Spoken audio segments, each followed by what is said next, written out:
सर्वप्रथम सबैजना जुम सत्संगमा जोडिनु हुने सबैजना सज्जनवृन्द मेरो हार्दिक नमन।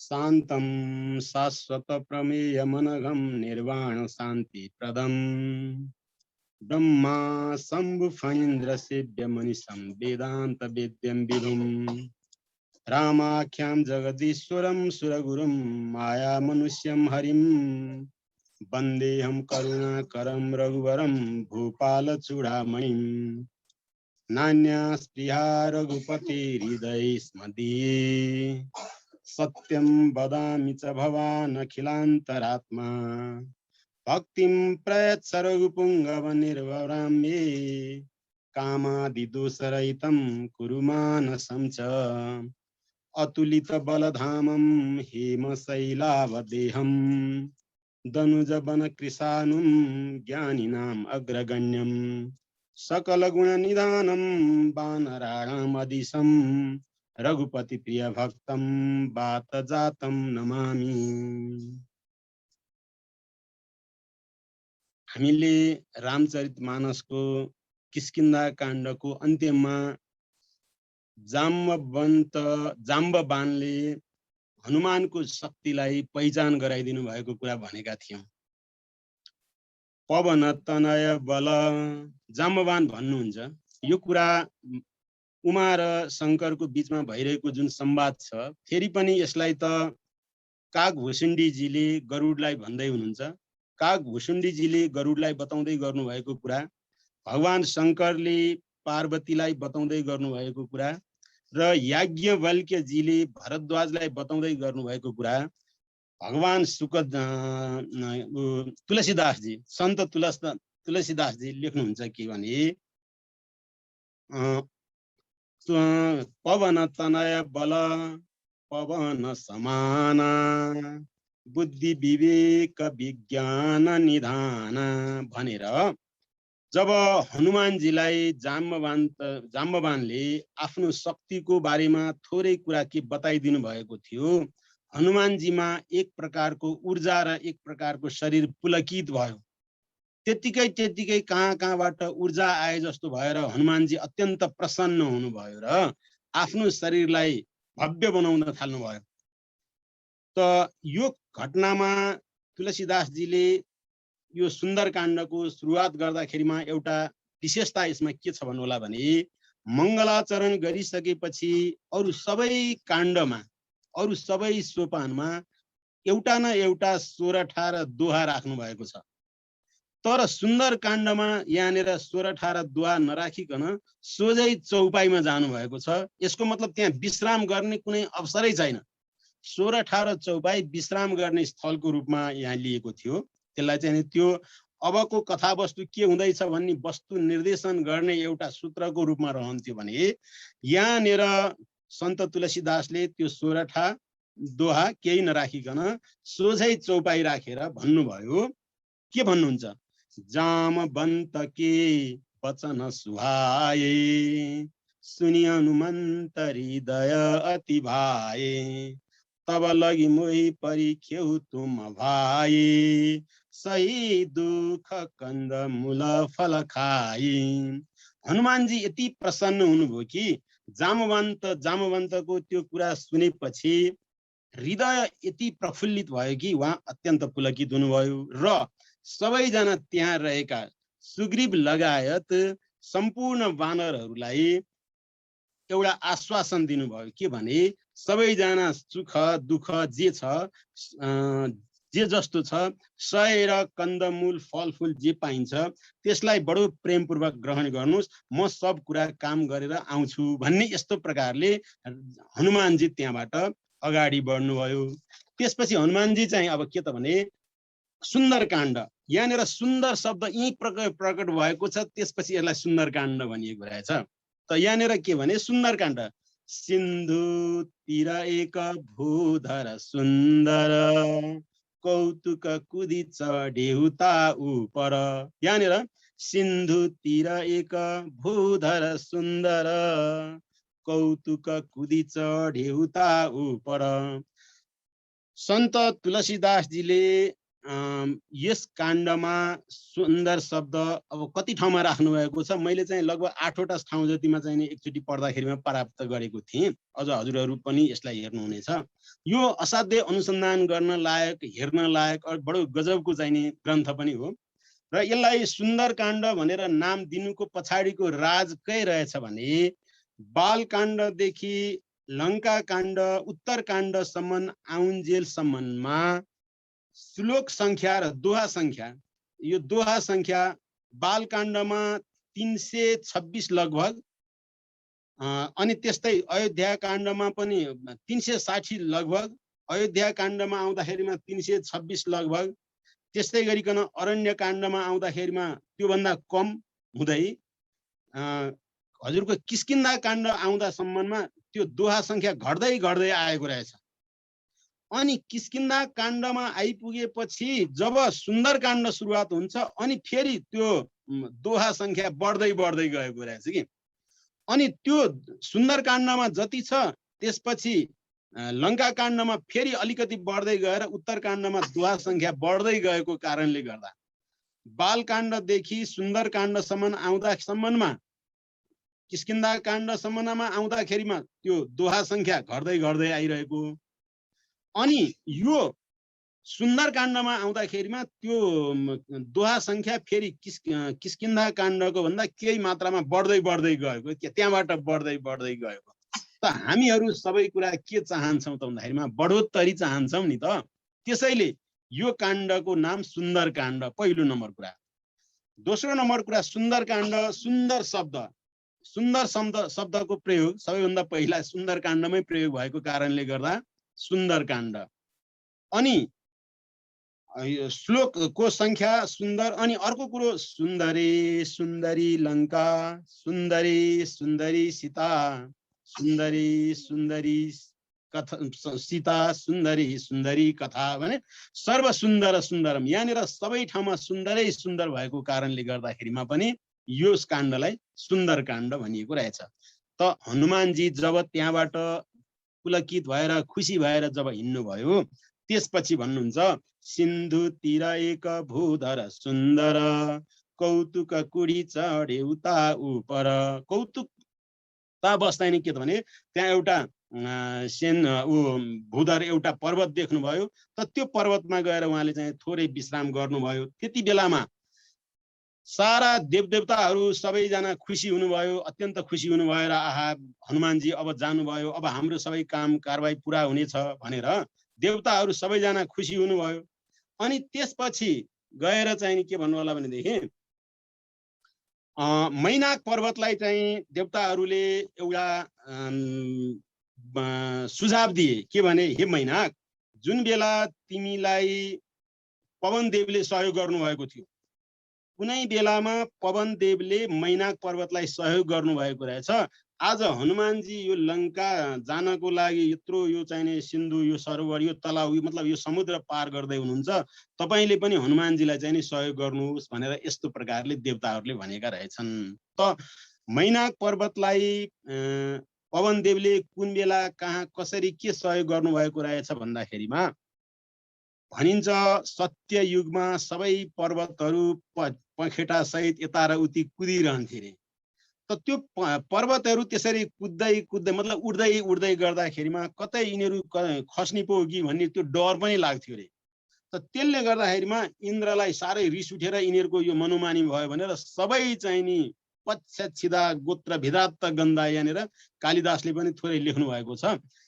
त त्यो उड्दै उड्दै गरेको त्यो पर्वतहरूलाई देखेर इन्द्रले सबै पर्वतहरूको प्वाख चाहिँ नि काट्दिन थाल्नुभयो।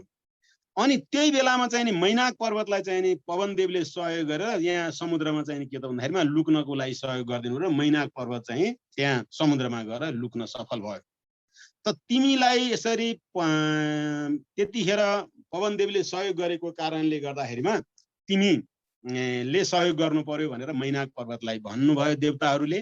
र मैनाक पर्वत त्यहाँबाट उठेर उसलाई हनुमानजीलाई तपाईँ यहाँ विश्राम गर्नुहोस् भनेर यस्तो प्रकारले भने। त भगवान हनुमानजीले अब मेरो अहिले राम काज किन्हे बिना कहाँ चाहिँ विश्राम भनेर चाहिँ नि उहाँ त्यहाँ चाहिँ नि विश्राम नगरिकन जाने कुरा गर्नुभयो।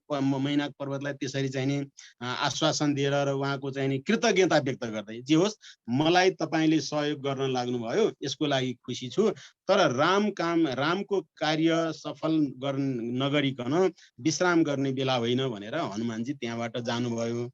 त त्यही बेलामा फेरि देवताहरूलाई अर्को एउटा कौतूहल के लाग्यो भने कतै हनुमानजीको बल र पराक्रम के कस्तो रहेछ यो फेरि जाँचौँ न यही मौकामा।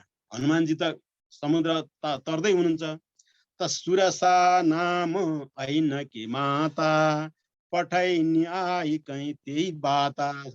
सुरसा नाम गरेकी ऐन यानी सर्पकी आमा, मतलब सर्पहरूकी आमा सुरसालाई चाहिँ देवताहरूले के आग्रह गरे भन्नुहोला भने, हे सुरसा, यी हनुमानजीको बल के छ कस्तो छ त्यसको लागि जाँच्नु पर्यो भनेर सुरसालाई त्यो हराए। सुरसाले पनि ल ठिक छ म हनुमानलाई हेर्छु भनेर सुरसा चाहिँ अगाडि तयार भइन् र हनुमानलाई चाहिँ नि बाटो छेक्दै भन्न थालिन् कि मलाई आज देवताहरूले आरा दिन लागे, अब मेरो आरा पुग्ने भयो भनेर यस्तो प्रकारले सुरसाले भन्न थाले। हनुमानजीले पनि त्यो सबै कुरा यसो विचार गर्नुभयो कि यिनीले मलाई परीक्षा लिन लागिन् भन्ने किसिमले हनुमानजीले त्यो कुरा बुझ्नु भएछ। अनि हे आमा, अहिले मलाई छोडिदिनुहोस्, भगवान रामको काम गर्न जान लागेको हुँ, पछि फर्केर आउँदाखेरिमा भोजन गर्नु भए पनि केही छैन भनेर यस्तो प्रकारले हनुमानजीले भन्नुभयो। तर सुरसाले चाहिँ नि के भने बाटो नछोड्ने हिसाबले आफ्नो चाहिँ नि मुख फैलाइन्।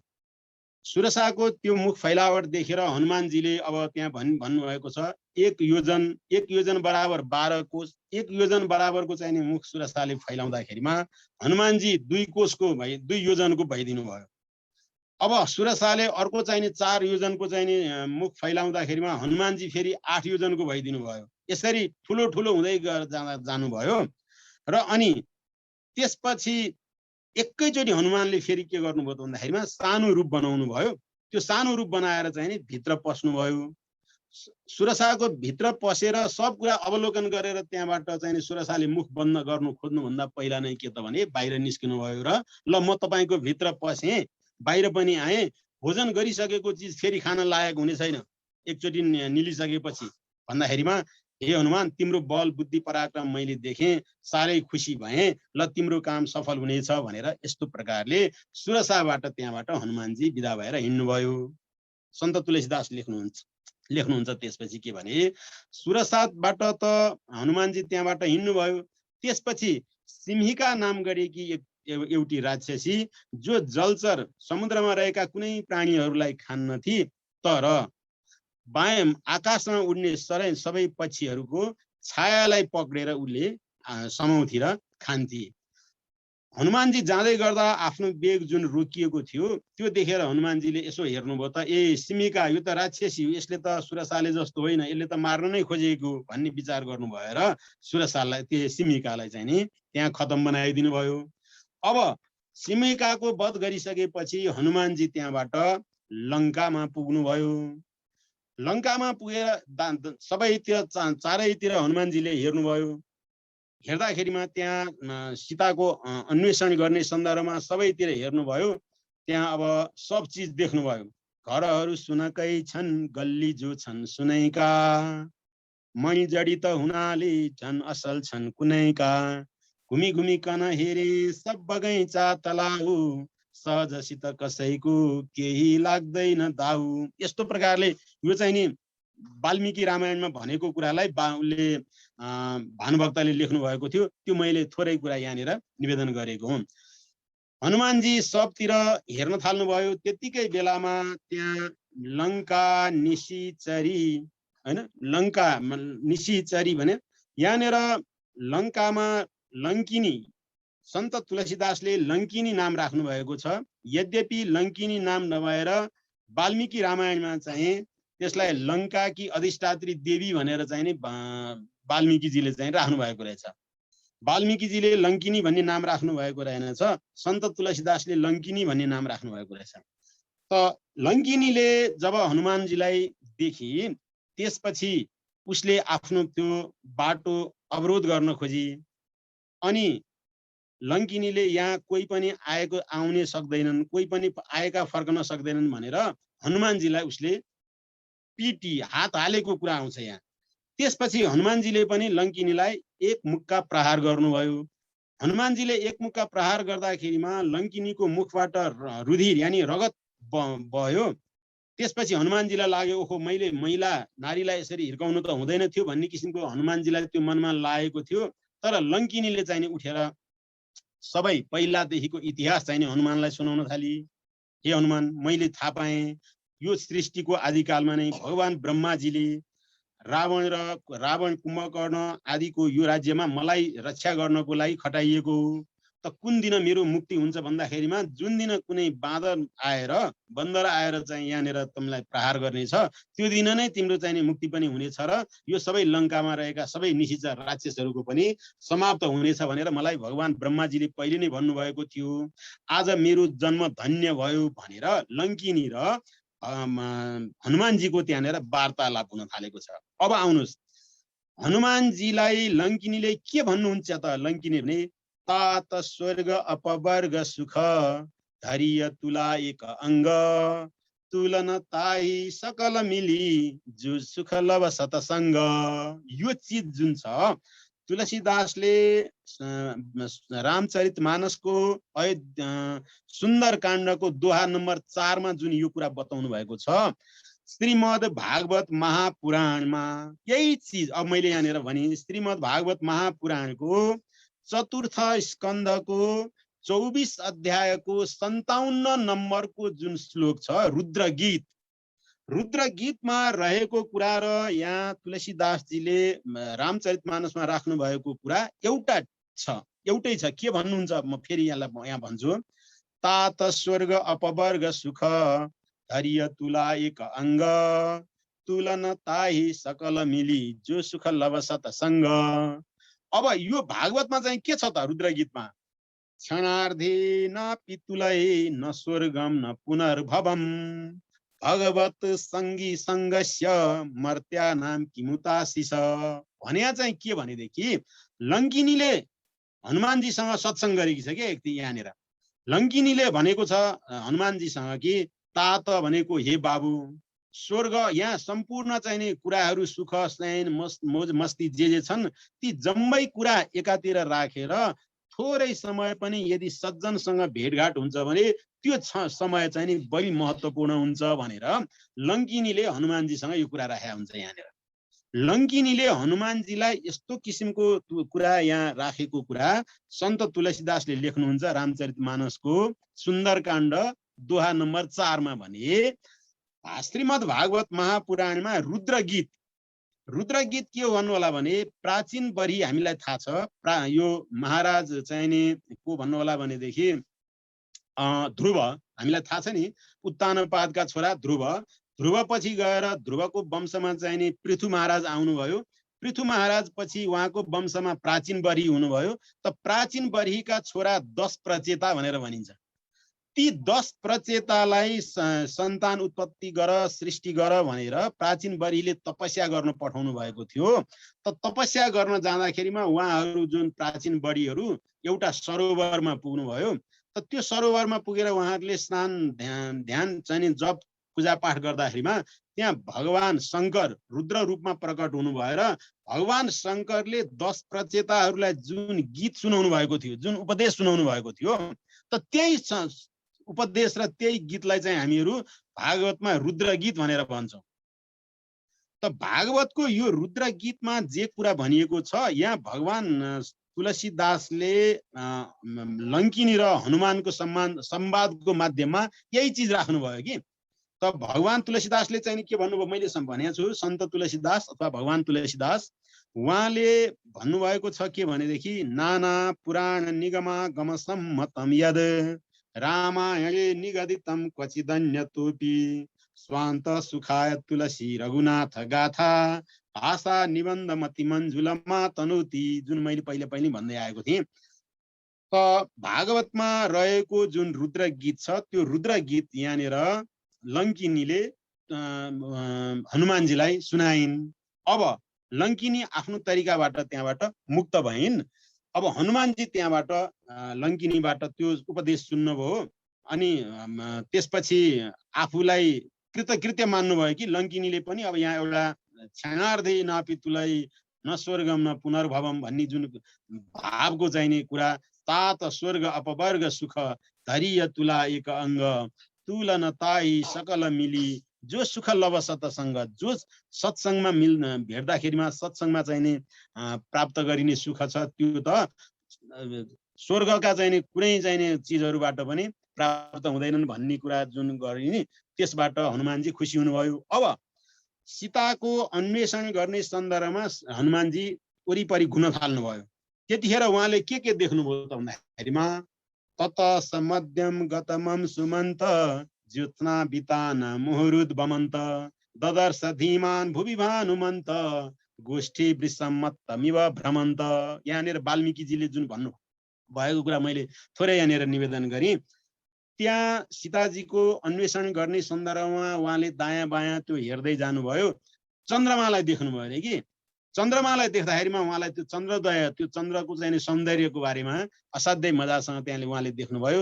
चन्द्रमालाई कसरी देख्नुभयो त भन्दाखेरिमा अब जसरी एउटा चाँदीको पिजडाभित्र सुगा सुहाएको हुन्छ, असाध्यै ठुलो जङ्गलमा जसरी सिंह बसेको हुन्छ, ठुलो वन पाएर जसरी हात्ती चाहिने मजासँग विचरण गरिरहेको हुन्छ, राज्यहरूलाई समेटेर जसरी राजा खुसी रहेको हुन्छ, त्यसै गरी आकाशमा चाहिँ चन्द्रमा सुहाएको छ भनेर यस्तो प्रकारले चन्द्रमाको दिव्य सौन्दर्यको बारेमा चाहिँ यहाँनिर लेख्नु भएको छ। सुन्दरकाण्डको सुरुवातमा वाल्मीकिजीले शिला तलम प्राप्य यथा मृगेन्द्र महारणम प्राप्य यथा गजेन्द्र राज्यम समासाद्य यथा नरेन्द्र तथा प्रकाशु वीरराज चन्द्र। साथसाथै के भन्नुहुन्छ भने यहाँनिर अब हनुमानजीले जुन चाहिँ त्यो लङ्कामा वरिपरि घुम्दै गर्दाखेरिमा त्यो राक्षसहरूको कोही पलमानी सिक्दै गरेको, अहिले जुन हामी जिम सिक्ने जिम गर्न जाने भनेर जुन भन्छौँ, तुलसीदासजीले त्यहाँनिर उल्लेख गर्नु भएको छ के भने त्यो लङ्कामा राक्षसहरू चाहिने कसरत गर्थे, उनीहरूको चाहिने बाहु हात छाती बलियो बनाउनको लागि उनीहरू यसरी लड्थे भन्ने किसिमको कुरा तुलसीदासले पनि राख्नु भएको छ। त्यसलाई चाहिँ वाल्मीकिजीले चाहिँ श्लोकमा भन्नुहुन्छ, रक्ष्यांसि वक्ष्यांसि च विक्षिपन्ति गात्राणि कान्तासु च विक्षिपन्ति रूपाणि चित्राणि च विक्षिपन्ति दृढानि चित्राणि च विक्षिपन्ति। यस्तो प्रकारले चाहिँ त्यहाँनिर त्यो लङ्कामा रहेका ती वीरहरूको बारेमा पनि हनुमानजीले त्यो सब कुरा दृश्यहरू देख्नुभयो। अनि त्यसपछि उहाँले यसो हेर्दै जानुभयो त के त भने कहाँ यहाँ चाहिँ अब यस्तो ठाउँमा मैले यो राक्षस बस्ने ठाउँमा कहाँ चाहिँ नि सज्जन मान्छेहरू को होला र भनेर यसो खोज्दै खोज्दै जानुभएको थियो। त्यतिकै बेलामा हनुमानजीले के देख्नुभयो भने रामायुध अंकित गृह शोभा वरनिन जाई नव तुलसीका वृन्द तह देखी कपि हरसाई। हनुमानजीलाई चाहिँ त्यहाँनिर यहाँ कोही सज्जन नै छैनन् भन्ने जस्तो लाग्दै लाग्दै गर्दाखेरिमा एउटा घर देख्नुभयो, जुन घरमा चाहिँ के अरे रामायुध मतलब राम भनेर लेखिएको, अनि आँगनमा तुलसीको मोठ राखिएको, यस्तो किसिमको चाहिँ त्यो दिव्य सौन्दर्य भएको र त्यहाँ देवभूमि जस्तो लाग्ने कता कता चाहिँ नि वातावरण अर्कै किसिमको भएको त्यस्तो किसिमको दृश्य देख्नुभयो। रामायुध अंकित गृह शोभा वरनिन जाई नव तुलसीका वृन्द तह देखी कपि हरसाई। त्यो नव तुलसीका त्यो तुलसी मोठ तुलसीको बिरुवा देखेर भगवान हनुमानजी अत्यन्त खुसी हुनुभयो। अनि आफैले भन्नुभयो, हनुमानजीले त्यहाँ बोल्नु भएको चिजलाई तुलसीदास के लेख्नुहुन्छ त? तुलसीदासजी लेख्नुहुन्छ, लङ्का निशिचर निकर निवासा यहाँ कहाँ सज्जन करवासा मनमोह तरक करै कपिलागा त्यही समय विभीषण जागा। भन्नुभयो हनुमानजीले के भने लङ्का निशिचर निकर निवासा, लङ्कामा सबै राक्षसै राक्षस छन्, यहाँ चाहिँ नि सज्जनको वास कसरी हुन सक्छ र? यस्तो किसिमको मनमा तर्क गरिरहनु भएको थियो हनुमानजीले। त्यही बेलामा चाहिँ नि विभीषण उतातिर बिउजनु भएछ। विभीषण बिउजनु भएर के भने राम राम त्यही सुमिरन किन्ना हृदय हरस कपि सज्जन चिन्ना। विभीषणजी जब बिउजनु भयो, बिउजनु बित्तिकै उहाँले चाहिँ नि उहाँको मुखबाट शब्दहरू के आउन थाले त राम राम राम राम भन्ने यस्तो प्रकारको राम चाहिँ नि ध्वनि आउन थाल्यो। त त्यो देखेपछि हनुमानजीको चाहिँ नि मनमा ओहो, अनि हनुमानजीले चिनिहाल्नुभयो कि हनुमानले चाहिँ नि सज्जन चिन्नुभयो। अब ती दुवैजना त्यो देखेपछि हनुमान त्यहाँ ओर्लनु भयो र कुराकानी हुन थाल्यो। यसो भयो त्यहाँ हनुमानजी आउनु भएको देखेर हनुमानजीसँग कुरा हुन थालेपछि विभीषणजी अत्यन्त खुसी हुनुभयो। त्यहाँ उहाँहरूको बिचमा सत्संग हुन थाल्यो। त सत्संग हुने सन्दर्भमा विभीषणजीले के भन्न थाल्यो भने मलाई भगवान रामले के अपनाउनु होला, तर म एउटा कुरा भाग्यमानी छु, किनभने हजुर जस्तो एकजना सज्जनलाई चाहिँ नि मेरो म कहाँ पठाउनु भएपछि र मलाई यसरी हजुर जस्तो मान्छेसँग भेट भएपछि म आफू चाहिँ ढुक्क छु कि मलाई भगवान रामले कृपा गर्नुहुन्छ भन्ने कुरामा। मलाई रामले कृपा नगर्नु हुँदो हो त हजुरसँग भेट्नै हुँदैन थियो भनेर चाहिँ उहाँले चाहिँ नि के भन्नुहुन्छ भनेदेखि यो सज्जनसँग यो अब सज्जनसँग भेट हुनको लागि यो भनिन्छ नि र म यो सत्संग यदि हुनु छ भने सत्संग भएको छ भने त्यो ठुलो कृपा भएकै कारणले गर्दा भएको। कृपा नभएको भएदेखि मलाई हनुमानजीसँग आज मेरो भेटघाट हुन सक्दैन थियो भनेर यस्तो प्रकारले हनुमानजीसँग विभीषणको त्यहाँनिर कुराकानी भयो। त्यसपछि हनुमानजीले पनि त्यहाँ सबै कुरा कथा बताउन थाल्नुभयो। हनुमानजीले यति सुन्दर कथा बताउनु भयो कि विभीषणजीले यद्यपि विभीषणजी आफै पनि कथावाचक हुनुहुन्थ्यो, तर लङ्कामा कोही पनि कथा सुन्ने नभएको कारणले गर्दा उहाँले अहिलेसम्म कथा स्फुरण गर्न पाउनु भएको थिएन। हनुमानजी भन्नुहुन्थ्यो भने केवल भजन भन्नुहुन्थ्यो। भजन त एक्लैले गर्न पाउने कुरा भयो, कथा त एक्लैले गर्ने कुरा भएन। कथा सुन्नको लागि त केही सज्जनहरू अगाडि चाहियो। तर त्यहाँ लङ्कामा कोही पनि कथा सुन्न चाहने मान्छे कोही नभएको कारणले गर्दा विभीषणजीले आजसम्म कथा वाचन गर्न पाउनु भएको थिएन, यद्यपि उहाँ विशिष्ट कथा वाचक हुनुहुन्थ्यो। त उहाँले अब सज्जनहरू कोही पनि नभएर आफूले कथा सुनाउन नपाएको कारणले गर्दाखेरिमा उहाँ केवल भजनमै चाहिने तृप्त हुनुहुन्थ्यो र भजन मात्रै सुन्नुहुन्थ्यो। आज हनुमानजीको कथा सुनिसकेपछि विभीषण आफू गदगद हुनुभयो। त्यसपछि सीताजीकोमा जानलाई आफूलाई कुनै अनुमति नै छैन, जानै सकिँदैन, त्यहाँ कुनै पुरुष जानै सक्दैनन्। अब यस्तो प्रकारले जान सकिन्छ भनेर सबै चाहिँ हनुमानजीलाई बताइदिनु भयो। विभीषणजीले हनुमानजीलाई सबै बताइदिएर विभीषणजी आफ्नो मन्दिर यानी आफ्नो चाहिँ गृहमा बस्नुभयो। हनुमानजी विभीषणले बताए अनुसार जानुभयो। जाँदाखेरिमा अब हनुमानजीले दृश्य के देख्नुभयो भन्दाखेरिमा त्रिजटा नाम राक्षसी एका, त्रिजटा नाम गरेकी राक्षसी अरू पनि राक्षसीहरूले चाहिँ सीतालाई विभिन्न प्रकारले कसैले अब त्रिजटाले चाहिँ प्रेमपूर्वक कतिपय कुराहरू सद्भावपूर्वक चाहिँ नि सम्झाइरहेकी छ। आफूले देखेको सपनाको बारेमा बताइरहेकी छ। रामहरू आउनुहुन्छ, तपाईलाई चाहिँ लैजानुहुन्छ, सकुशल उद्धार गर्नुहुन्छ, यहाँ यस्ता दुष्टहरूको संहार हुन्छ भन्ने किसिमको कुरा त्रिजटाहरूले चाहिँ बताइरहेका छन्। अरू कतिपय राक्षसीहरूले आएर सीताजीलाई बडो चाहिँ धम्क्याउने कामहरू गरिरहेका छन्। यी सब कुरा चाहिँ नि के त भने हनुमानजीले माथिबाट देख्नुभयो, सब अवलोकन गरिरहनु भएको छ हनुमानजी। अब हनुमानजीले ती सब कुरा अवलोकन गरिरहनु भयो। अब फेरि त्यहाँ रावण आयो। रावणले आएर फेरि सीताजीलाई मलाई एकचोटि मात्रै हेर, मन्दोदरीदेखि आदि अरू कतिपय रानीहरू तिम्रो चाहिँ नि सेवामा अगाडि बढ्ने छन् भन्ने यस्तो प्रकारले रावणले सीताजीलाई त्यो पनि भन्यो। तर सीताजीले त्यसलाई चाहिँ दुष्ट भनेर त्यहाँनिर दुत्कारेको कुरा पनि हनुमानजीले देख्नुभयो। अनि केही सिप्न लागेपछि अरू राक्षसीहरूले र रावणले अब 1.5 महिनामा पनि यसले मानिन भनेदेखि मारिदिनु भनेर यस्तो किसिमको कुराहरू भनेको पनि हनुमानजीले देख्नुभयो।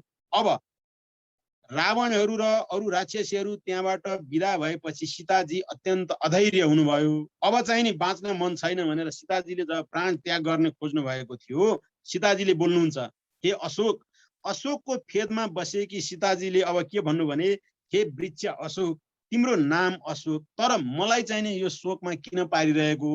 अब म बस्न चाहन्न, अब म मर्न चाहन्छु भनेर यस्तो प्रकारले सीताजी अधैर्य भएको कुरा हनुमानजीले देख्नुभयो। त्यसपछि हनुमानजीले अब चाहिँ नि के त भनेदेखि रामचन्द्र गुण बरनै लागा सुनतै सीता कर दुख भागा। त्यसपछि हनुमानजीले माथिबाट थोरै राम कथा सुनाउन थाल्नुभयो। राम कथा जब चाहिँ त्यहाँनिर सुनाउन थाल्नु भएको थियो, सीताजीमा एक प्रकारको प्राण सञ्चार हुन थाल्यो। हनुमानजीले यति मिठो कथाहरू बताउन थाल्नुभयो कि यद्यपि सीताजी छ नि जनकस्य कुले जाता देवमाएव निर्मिता सर्वलक्षण सम्पन्ना नारीणाम उत्तमा वधू। वास्तवमा सीताजी को हुनुहुन्थ्यो भनेदेखि जानकी, जनककी छोरी। जनकको दरबारमा उहाँले धेरै धेरै कथाहरू सुन्नु भएको थियो। यति सुन्दर कथाहरू सुन्नु भएको थियो। याज्ञवल्क्यजीबाट जानकीजीले जनकको दरबारमा, आफ्नो पिताको दरबारमा सुन्दर कथाहरू सुन्नु भएको थियो। याज्ञवल्क्य जब कथा बताउन थाल्नुहुन्थ्यो, त्यहाँनिर जनकजी अनि जनककी पत्नी सीताकी माता पिताको साथमा जानकी आफै पनि आएर त्यहाँ कथा सुन्नुहुन्थ्यो। याज्ञवल्क्यजीको ती सुन्दर सुन्दर कथा जानकीजीले सुन्नु भएको थियो। तर उहाँलाई आज सुनेको कथा यति सुन्दर कथा कि त्यो कहिले याज्ञवल्क्यजीबाट त्यस्तो किसिमको तृप्ति भएको थिएन। हनुमानजीले चाहिँ बताउनु भएको कथा जनकजीको दरबारमा असित, देवल, अष्टावक्र महामुनिसम्म आएर चाहिँ कथा बताउनुहुन्थ्यो। त्यहाँनिर सत्सङ्ग हुन्थ्यो। जानकीजीले त्यहाँ हर रात चाहिँ त्यो आफ्नो पितासँग मातासँग बसेर कथाहरू र चाहिँ प्रवचनहरू सुन्नु भएको थियो। तर आज रामचन्द्र गुण बरनै लागा सुनतै सीता कर दुख भागा। तर यति सुन्दर कथा हनुमानजीले बताउनु भएको जस्तो यति सुन्दर कथा उहाँले त्यहाँ जनकको दरबारमा कहिले सुन्न पाउनु भएको थिएन। अनि वशिष्ठजी स्वयं चाहिँ अयोध्यामा कथा बताउनुहुन्थ्यो, सत्सङ्ग गर्नुहुन्थ्यो। चाहिँ अब अयोध्यामा बसुन्जेलसम्ममा कौशल नरेश अब दशरथजीको साथमा कौशल्या माताहरूको नजिकमा बसेर भगवान राम सहित भगवती सीताले त्यहाँनिर सुन्दर कथाहरू प्रशस्त मात्रामा वशिष्ठजीकोबाट सुन्नुभएको थियो। तर ती कथाहरू जति सुन्नुभएको थियो, आज हनुमानजीले बताउनु भएको रामचन्द्र गुण बरनै लागा सुनतै सीता कर दुख भागा, त आजसम्म त्यो कथा कहिल्यै सुन्नु भएको थिएन। यस्तो अब सीताजीलाई त्यसै चाहिँ के भने पुलकित हुनुभयो। फेरि दण्डकारण्य वनमा कैयौं ऋषिहरूसँग चाहिँ नि कैयौं दिन बस्नु भएको थियो। अत्रि कहाँ बस्नु भएको थियो, अगस्त्य कहाँ बस्नु भएको थियो, हैन, भरद्वाजको आश्रममा बस्नु भएको थियो। त्यहाँ कति चाहिँ ऋषिहरूले कथाहरू बताउनु भएको थियो, कति प्रवचनहरू गर्नुभएको थियो। ती सुन्दर कथा कहिल्यै पनि ती कथाहरू जस्तो आज जस्तो कथा ती कहिल्यै भएनन्। सीताजीले आज त्यस्तो सुन्दर कथा सुन्नुभयो। यो मैले हजुरलाई चाहिँ यहाँनिर एउटै सूत्रमा चाहिँ नि रामचन्द्र गुण बरनै लागा सुनतै सीता कर दुख भागा। अब अहिलेसम्म जति पीडा थियो त्यो कथा सुनिसकेपछि सीताजीको सम्पूर्ण दुःखहरू चाहिँ नि के भयो त भाग्यो। अनि सीताजी अत्यन्त खुसी हुनुभयो। आहा, आजसम्म मैले यस्तो सुन्दर वर्णन, यस्तो सुन्दर कथा कहिल्यै सुनेको थिइनँ। तपाईँ को हुनुहुन्छ, मेरो अगाडि आउनुहोस् भनेर यस्तो प्रकारले यो कथा बताउने को हुनुहुन्छ, अगाडि आउनुहोस् भनेर चाहिँ यस्तो प्रकारले सीताजीले आग्रह गर्नुभयो। अनि हनुमानजी आकाशबाटै भन्नुहुन्छ कि हे माता, कथा मात्रै सुन्दर हो, भन्नेवाला त बन्दर हो। त यहाँनिर के त भन्दाखेरिमा भन्नेवाला त्यति सुन्दर छैन। हजुरले जति सुन्दर कथा सुनिरहनु भएको छ, कथा वाचक चाहिँ त्यति सुन्दर छैन। किनभने वाचकको सुन्दरताको बारेमा हामीले पहिला अष्टावक्रको दरबारमा चाहिँ जनकजी र अष्टावक्रको चाहिँ जुन संवाद हुँदाखेरिमा त्यहाँनिर कुरा आइसकेको छ। कुनै चाहिँ नि ऋषिले अष्टावक्रको सौन्दर्य, अष्टावक्रको रूपलाई हेरेर हाँसेको कारणले अष्टावक्रले त्यहाँ चाहिँ नि बताउनु भएको कुरा र जनकजीलाई आत्मग्लानी भएर पछि गएर हे भगवान, हे प्रभु, म कहिले भेटुँ, कहाँ भेटुँ, हजुरसँग केही कुरा नसोधी भएन भनेर चाहिँ नि अब अष्टावक्रजीले के जनकजीले अष्टावक्रजीसँग कुराकानी गर्नुभएको कुरा हामीलाई थाहा छ, यसको बारेमा अब धेरै नजाउँ। त यहाँनिर हनुमानजीले भन्नुभयो कि कथा मात्र, हे माता कथा मात्रै सुन्दर हो, कथा बक्नेवाला त को हो त भन्दाखेरिमा बन्दर हो भन्नुभयो र आफै अगाडि आउनुभयो। अगाडि आएर चाहिँ अब सबै कुराहरू बताउनु भयो। सीताजीलाई त्यहाँनिर कयौं चाहिँ नि शङ्का लाग्यो। त्यसपछि हनुमानजीले मलाई भगवान रामले पठाउनु भएको हो भन्ने प्रमाण दिनको लागि विभिन्न चाहिँ नि अब आफ्ना ती घटनाहरू, वनमा भएका ती घटनाहरू, जुन बेला चाहिँ नि एक बार चुनी, त्यो चाहिँ एउटा घटनालाई चाहिँ एक बार चुनी कुसुम सुहाए, एक बार सधैँभरि सीताजीले फुल टिप्नुहुन्थ्यो, आज त भगवान रामले फुल टिपेर माला बनाएर सीताजीलाई चाहिँ नि माला पहिराइदिनु भएको थियो। यो कुरा लक्ष्मणजीलाई पनि थाहा थिएन। त लक्ष्मणलाई पनि थाहा नभएको अत्यन्त गोप्य कुरा। अनि त्यही बेलामा चाहिँ नि कागले आएर सीताजीको चरणमा ठुङ्गेको र रुधिर यानी रगत बहाएको कुरा, यो कुरा लक्ष्मणजीलाई थाहा थिएन, अत्यन्त गोप्य थियो। त यो कुरा चाहिँ नि के भने हनुमानजीलाई चाहिँ नि बताइदिनु भएको थियो भगवान रामले। त अब जे होस् बताउनु भएको थियो कि थिएन थाहा छैन, तर हनुमानजीलाई यो कुरा थाहा थियो, सबै कुरा उहाँलाई थाहा थियो। त ती जम्मै कुरा बताएपछि सीताजी अत्यन्त खुसी हुनुभयो र भगवान अब हनुमानजी र सीताजीको त्यहाँनिर भेटघाट भइसकेपछि सीताजीको मर्न आँटेको, जुन मर्न लागिसकेको त्यो दिल जुन थियो, त्यो मन थियो, त्यसमा प्राण सञ्चार भयो। अब कुनै पनि दुःख रहेन, किनकि राम कथा सुनिसकेपछि जीवनभरिका सम्पूर्ण व्यथाहरू मेटिसकेका थिए। सीताजी अत्यन्त खुसी हुनुभयो। त त्यस कारणले पनि यो काण्ड के हो त भन्दाखेरिमा सुन्दर काण्ड।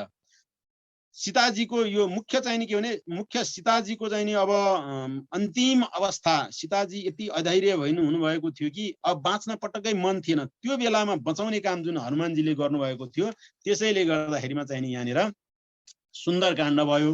अब यी जम्मै कुरा भइसके अब चाहिँ नि हनुमानजीले भन्नुभयो, मातु मोही अतिशय भूखा, मलाई हे आमा मलाई साह्रै भोग लाग्यो, देखि सुन्दर फल रुखा, मैले यहाँ बगैँचामा सुन्दर फलहरू फलेको देखेँ, यो फल देखेर मलाई भोग लाग्यो भन्दाखेरिमा जानकीले भन्नुभयो, हे पुत्र भगवान रामलाई सम्झेर अर्पण गरेर पूजा आजा गरेर खाऊ भनेर यस्तो प्रकारले चाहिँ नि आज्ञा दिनुभयो।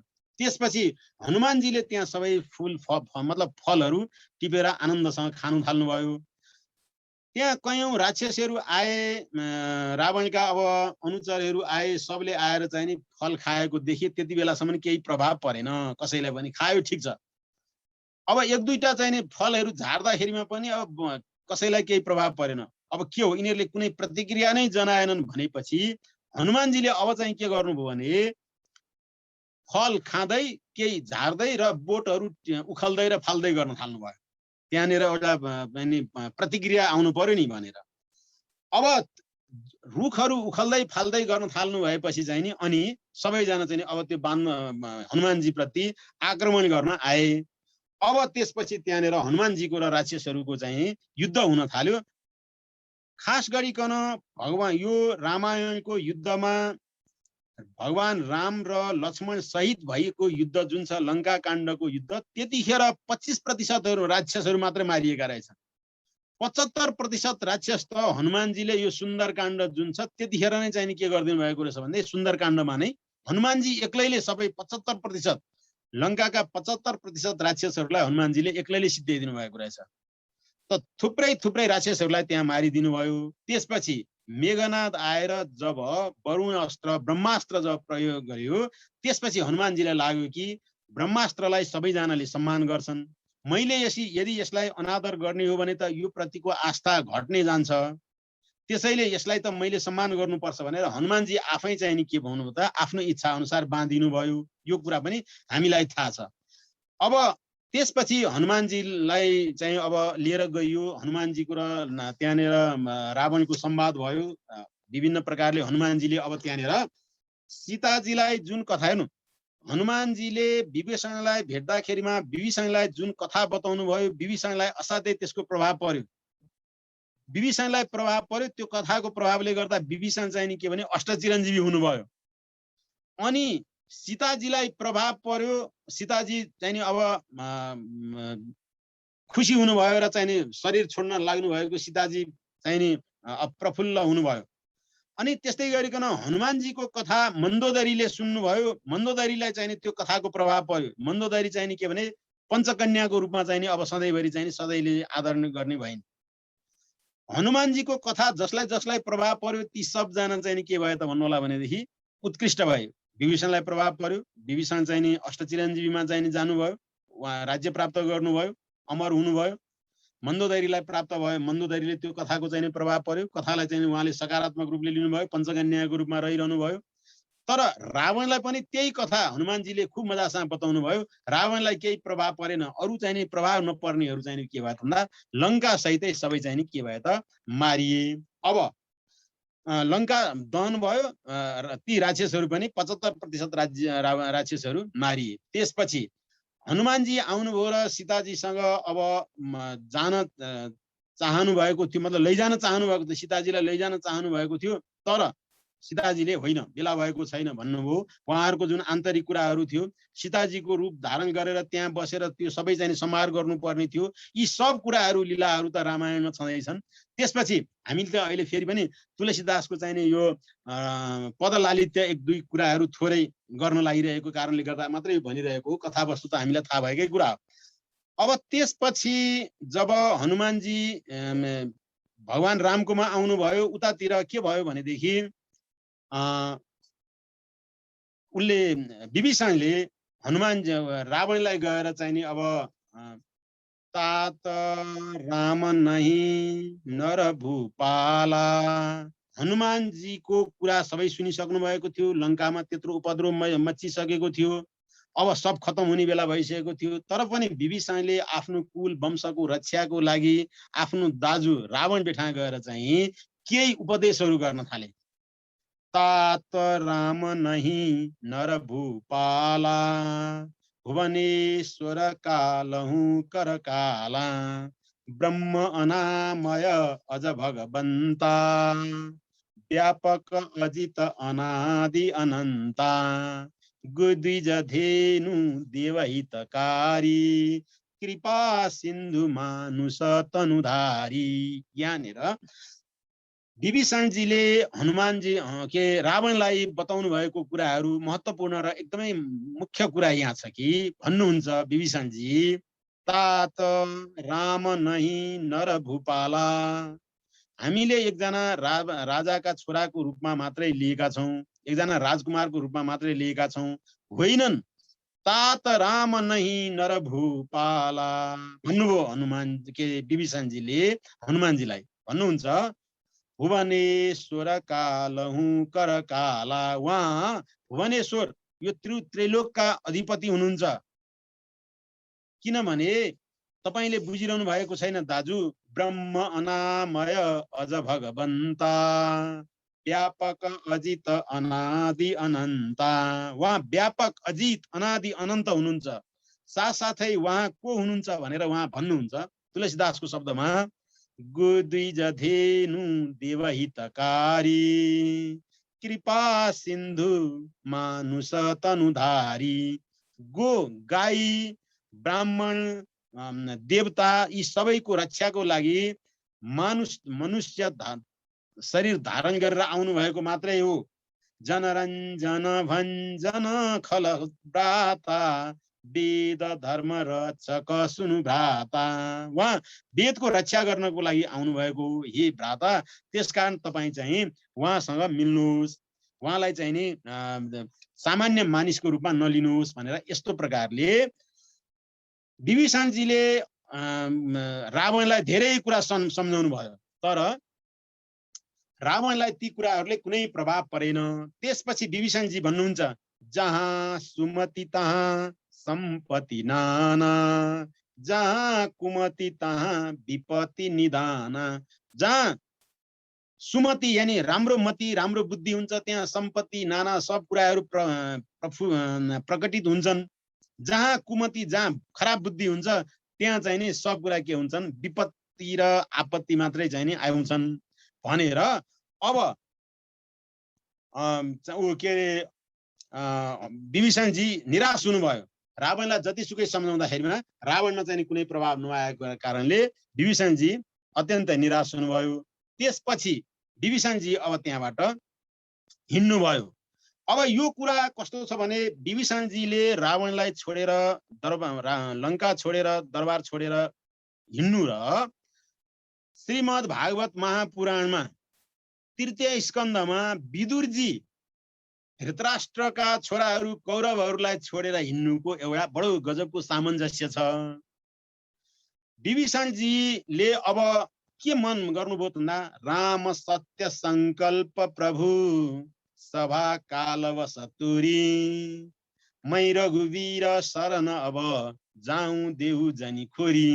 विभीषणजी के भन्नुहुन्छ भने राम नै सत्य संकल्प प्रभु हुनुहुन्छ, म अब उहाँकै शरणमा जान्छु भनेर विभीषणजी त्यहाँबाट हिँड्नुभयो रावणको दरबारबाट। अब के भयो त घटनाक्रम हेर्नुहोस् है।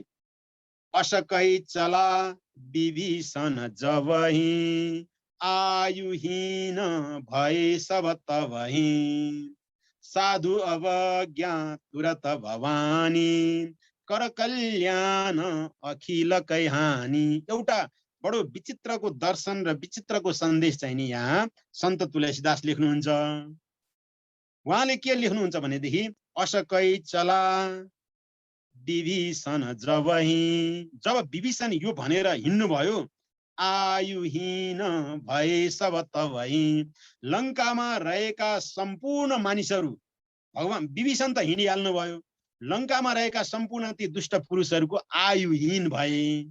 असकै चला विभीषण जबहि आयुहीन भए सब तबहि। विभीषणजी जबसम्म लङ्कामा रहनुहुन्थ्यो एक प्रकारको धर्म मर्यादा, त्यहाँको एउटा सभ्यता सौन्दर्य, एउटा सम्पन्नता, गरिमा भव्यता थियो।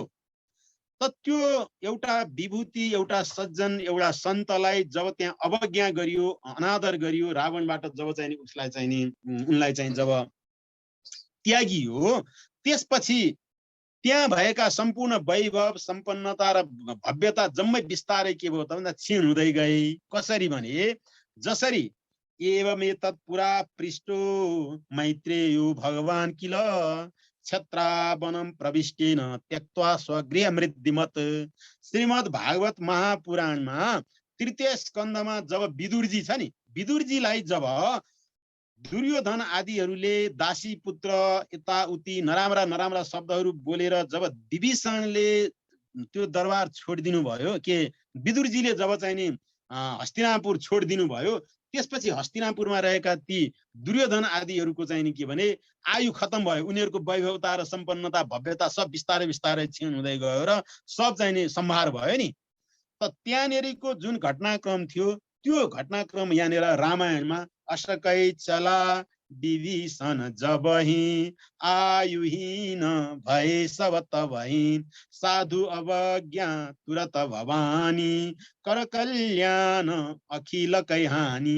भगवान शङ्कर भन्दै हुनुहुन्छ पार्वतीलाई, हे पार्वती, हे भवानी, साधु अवज्ञा, जसले साधु सज्जन र चाहिँ नि सद्विचार भएकोलाई अवज्ञा गर्छ, उसलाई चाहिँ नि वास्ता गर्दैन, उसको चाहिँ एउटा मान सम्मान मर्यादा गरिमा उसको भव्यतामाथि कसैलाई चाहिँ मतलब त्यसको ख्याल गर्दैनन्, तिनीहरू बिस्तारै बिस्तारै के हुन्छन् त सिद्धिँदै जान्छन् भन्ने किसिमको कुरा यहाँनिर भगवान शङ्करको शब्द आइरहेको छ कि तुलसीदास भन्नुहुन्छ भगवान शङ्कर साधु अवज्ञा तुरत भवानी कर कल्याण अखिल कैहानी। त्यसैले घरमा कहीँ पनि एउटा सज्जनहरूको बारेमा बडो ख्याल हुनुपर्छ, कसले कसले के गरिरहेको छ विचार गर्नुपर्छ, कसबाट गरिमा भव्यता दिव्यता प्रकट भइरहेको छ त्यो विचार गर्नुपर्छ भन्ने किसिमको कुरा यहाँनिर उमालाई माध्यम बनाएर सबैजनालाई भगवान शङ्कर बताउनुहुन्छ।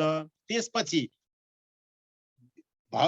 विभीषणले रावणलाई त्यागेर जब विभीषण त हिँड्नुभयो, अब यो कुरा यतातिर सब भगवान रामकोतिर त्यो आयो सन्देश, अनि रावणको दरबारबाट एकजना विभीषण हाम्रोतिर आउँदैछन्, कतै चाहिँ नि छल कपट गर्नको लागि, उतातिरको चाहिँ नि कुराहरू हामीबाट केही कुरा बुझ्नको लागि, हाम्रो गुप्तचरी गर्नको लागि आएको हो कि भन्ने किसिमका कुराहरू हाम्रो यहाँ मतलब भगवान रामको सेनातर्फ, सुग्रीव, हनुमान आदिको तर्फमा ती शङ्का उपशङ्काहरू हुन थाल्छ।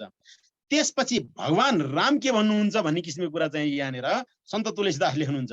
निर्मल मन जन सो मोहि पावा, मोहि कपट छल छिद्र न भावा। निर्मल मन जन सो मोहि पावा, मोहि कपट छल छिद्र न भावा। भगवान रामलाई चाहिँ फेरि त्यस्ता किसिमका कुनै शङ्का उपशङ्का त्यस्तो दुविधा केही पनि छैन।